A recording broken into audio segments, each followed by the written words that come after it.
So today we had a potential client call thinking that they needed duct cleaning because their furnace was shutting off due to a lack of airflow. They're getting an error message down from the computer board that was saying that they didn't have enough airflow, so the furnace shut off, and then about a half hour later it would turn back on. Now we could have said, yes, you need to get your ducts cleaned ASAP, but that's not necessarily true, so we asked them a few questions. The first question was, how old is your furnace and is it of high efficient? This furnace here is a high efficient. It's a 92% efficient. If the answer is yes, then it's possible that the secondary heat exchanger in the furnace, which looks kind of like an air conditioning coil, but it's located right above the furnace blower. So it would be just in this area behind this fan assembly here. Now, in their case, they did not have a high efficient furnace, so that wasn't causing the lack of airflow. Sometimes when this coil gets plugged up, it will cause a lack of airflow and cause the sensor to go off. So our second question was, do you have air conditioning?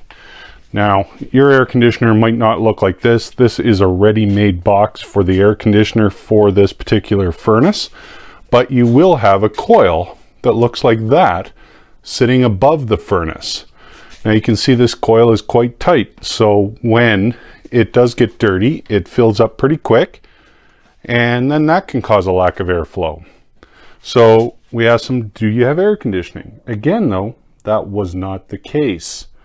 So the next thing we asked, which is the most common, was, when is the last time you changed your furnace filter? Here's 3 different filter options. The one attached to the furnace is a MERV 11. It's a 4-inch filter. You only have to change that usually about every 6 months to 1 year. This is a minimum efficiency filter. It's like the bare minimum. That one you have to change every 3 months at a minimum. And this one over here is an electrostatic. Don't really recommend those for a high efficient furnace because, again, to get that higher efficiency, it's a much tighter weave.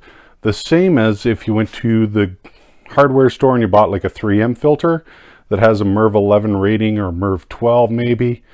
Those also have a very tight weave and require that they be changed a little bit more often, and they can cause airflow problems.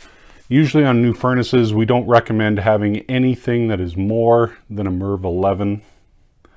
But again, they said no. We just replaced the filter a week ago. So it couldn't be dirty. It couldn't be that dirty in that time frame.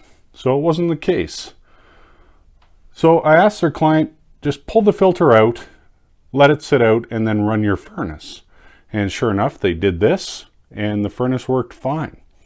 So it sounds like what they did is they went to the store, they bought a really good filter, but the fan in the furnace was not strong enough to draw enough air through that filter. It caused the furnace to short cycle, and then it would turn back on about a half an hour later. So this is something that you want to be aware of when you go to the store and you buy a filter, is make sure you get one that your furnace can handle. So if you're interested in better indoor air quality, you can contact us and we'll do an indoor air quality test and get you a good estimate on a great filter. So these ones you only have to replace usually once a year. So for more information on filtration systems, or if you're looking for furnace and duct cleaning, please give us a call. In the end, I'm glad that we could help this client get their heat back on quickly without the expense of an after-hours furnace service call.